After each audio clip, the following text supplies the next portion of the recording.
ও সামনে তো একটা মেয়ে আছে।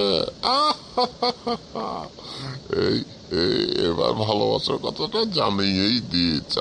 হবে হবে, দেখা যাবে। মালটা আবার টেরা চোখে আমার দিকে তাকাইছে। এই যে এদিক মানে একটু দেখো। এই যে শুনছ, আজব দুনিয়া তো। এ তো ডাকছি, কথা শুনছে না কেন? এ কি ব্যাপার? কিছুই তো বোঝা যাচ্ছে না। এই যে মেয়েটা, এই যে আমার দিকে, আমার পানে দেখো দেখো।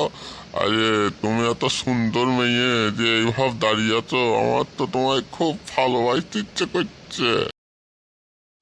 এই জড়ি ধরবো, জড়ি ধরবো। আমি আমি আমি বুঝে গেছি তুমি আমায় ভালোবাসো বলে চুপচাপ দাঁড়িয়ে আছো।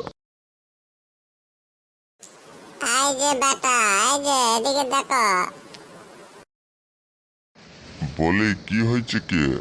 বাড়িতে কি কাজ সব শেষ করে ফেলিছ নাকি এখনই চলে আসলে? হ্যাঁ, তো চলে আসলাম। তুমি পুতুলটার সাথে কি কথা বলছো এমন? এই রে, এটা পুতুল। আরে আমি কি মনে করেছি যাচ্ছে, কি ভুল করে ফেলেছি গো।